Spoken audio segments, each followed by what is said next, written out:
En 2021, la Côte d'Ivoire entrera en phase de transition et sortira définitivement du soutien Gavi en 2025. Dans le but de mener un plaidoyer pour l'augmentation du financement de la vaccination, la Fédération nationale des organisations de santé de Côte d'Ivoire, en partenariat avec l'APHRC, mène à travers le projet IPV des actions d'identification des influenceurs ou des champions de la vaccination en Côte d'Ivoire. Actuellement, nous sommes dans la région de Bunkani. Bienvenue dans le royaume de Bouna.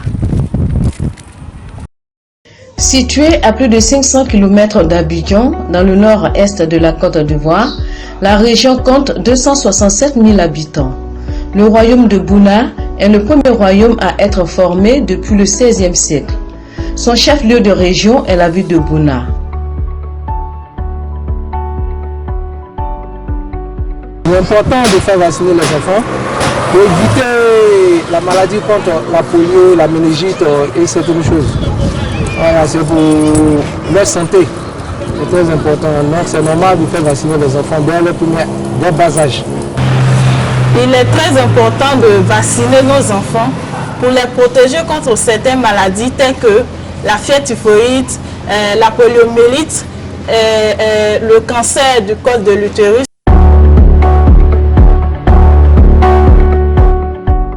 Quand les populations sont vaccinées, l'économie gagne, les populations se portent mieux, tous les secteurs d'activité se portent bien. Et la vaccination est une activité très importante qui doit être une priorité, des priorités dans le financement.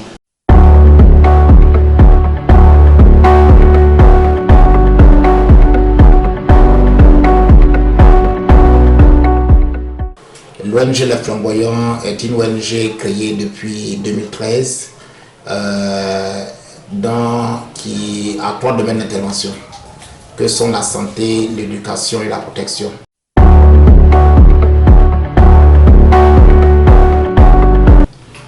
Au niveau de la santé, nous avons un paquet d'activités, parmi lesquelles les ateliers de prévention en termes de vaccination, en collaboration avec la FENOCI, qui est la Fédération nationale des organisations de santé de Côte d'Ivoire.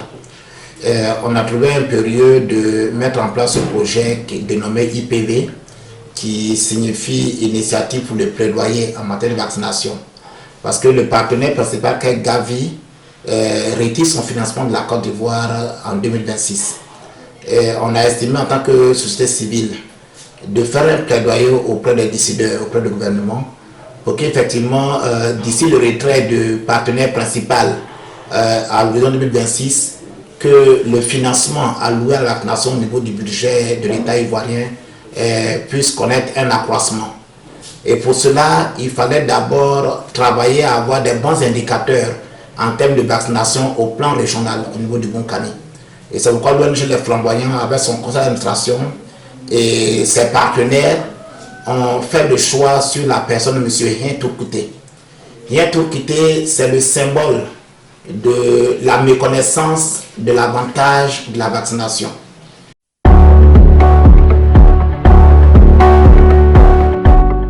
Tourkouté, s'il avait été vacciné dans les années 56, dans les années 60, il n'aurait pas été malade de la poliomyélite.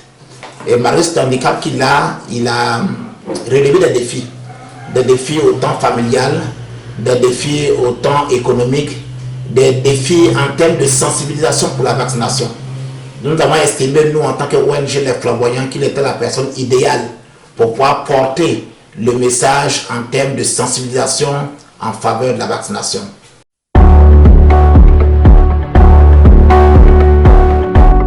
Nous essayons vraiment de relayer ce message-là que la FENOCI relaie au plan national. Donc ces chefs-là, lors des réunions, le roi de Bouna, Nana Nami Clément, qui est l'un des vice-présidents de la Chambre nationale des rois et chefs de Côte d'Ivoire, est impliqué au plus haut niveau de ce plaidoyer. Donc nous, au plan régional, de communauté, ne manque pas de rappeler aux uns et aux autres l'importance d'apporter un intérêt particulier à la vaccination.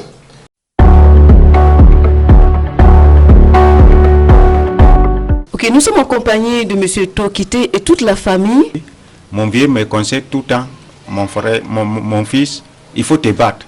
faut pas te dire que tu es handicapé, tu ne vas pas te battre. Parce qu'un jour, je vais mourir, te laisser. Ta maman va mourir, te laisser. Si toi, tu restes, tu penses à nous et demain, nous mourrons, te laisser, tu vas vivre comment? Et en même temps, avec les conseils de mon vieux, je le suivais et je me battais devant lui. Bon, malheureusement, il est parti avec ma maman pour me laisser. Donc moi aussi, j'ai suivi ses conseils avec ce courage. J'ai suivi des conseils en faisant que je ne suis pas handicapé. Quand je sors devant des gens, même je peux tomber, les gens commencent à se moquer de moi. Devant les porte-portes, je tombe. Devant les cailloux, je tombe. Devant caca, même je tombe. Mais cela, j'ai fait comme les gens se moquaient de moi. Mais j'ai fait comme je ferme les oreilles et les yeux de la manière que mon vieux a dit. C'est ça qui m'a donné le courage à réussir à faire mes choses. Aujourd'hui, vous avez réalisé plein de choses. Est-ce que vous pouvez vous-même les citer? J'ai réalisé beaucoup de choses.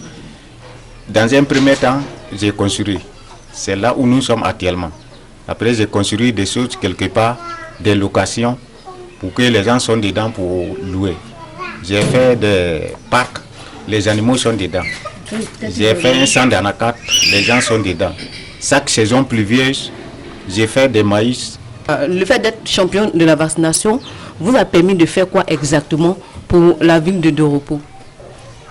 Bon, aujourd'hui pour la ville de Doropo, c'est pour sensibiliser des gens, pour qu'ils vaccinent les enfants, pour ne pas que demain les enfants soient comme moi, handicapés comme moi.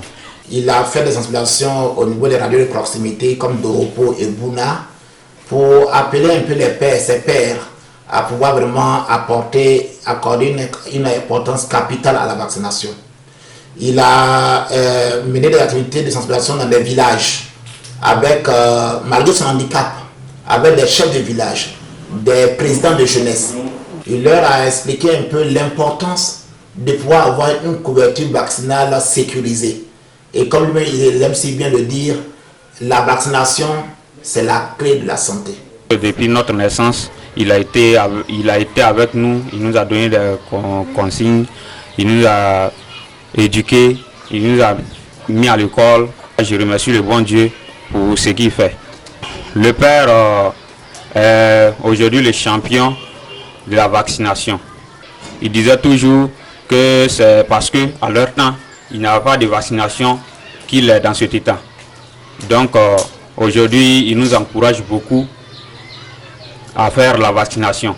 Toute la population, c'est ce qu'il dit à tout le monde. Tous ceux qui croisent sur la route, il leur dit de ne pas fuir la vaccination parce que c'est une bonne chose.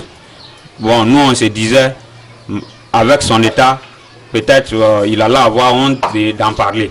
Mais il parle toujours de ça. Je le connais depuis 1988. Lorsque j'étais un peu plus jeune, et j'ai travaillé à la Moulin. Et en ce moment, Tchouki était jeune. Il apprenait tout juste l'apprentissage des tailleurs à côté du moulin. Et en 1999, j'ai commencé à exploiter le travail de Tchoukité. C'est moi qui l'ai évolué dans les coutures. Donc il m'a pris comme son marchand. Et depuis 1999, on est ensemble jusqu'à aujourd'hui. Et c'est quelqu'un vraiment, c'est un handicapé, mais vraiment dans son état, il a des visions appréciables.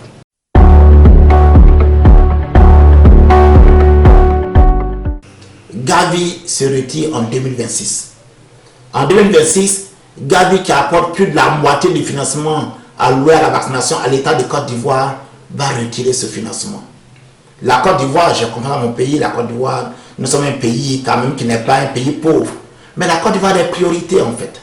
Ils ont vraiment des priorités.